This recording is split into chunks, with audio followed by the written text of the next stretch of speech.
So we learn from our mistakes, right? I went to a chiropractor's office yesterday and dropped in just to see what kind of practice he had going. So I asked if he was using nutrition with his patients. His answer was no.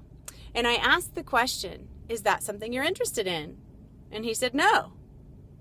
And I was thrown a little bit off because as a chiropractor and a healthcare professional, nutrition is part of healthcare. So, it kind of threw me off for a second, but then I realized, well, that was a silly question. Don't ask that question. It's not a matter of whether he's interested in it or not.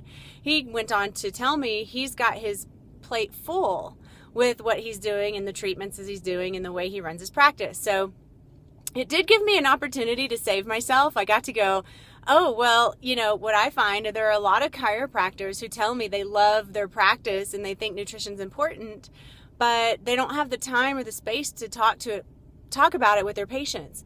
And that's where I come in. I fill in the gaps for those kinds of practices.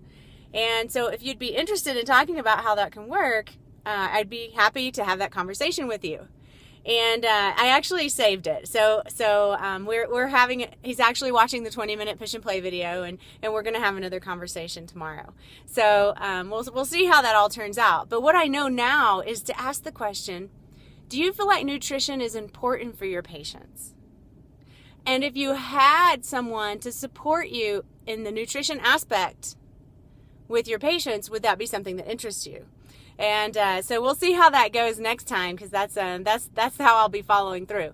But what we know is that we learn from our mistakes, but we got to get out there and do it if we're going to learn from our mistakes. Because we can't make mistakes if we don't get out there and do it. So the idea is that we have consistency. So I've made it a practice to meet at least 2 people that I've never met before every day.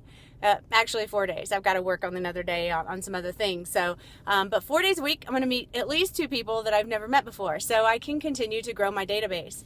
And personally, I'm reaching out to other healthcare practitioners, salons, massage therapists, and people like that, because those are people who really want to play a bigger game. They're already in business. So, with that, have a great week.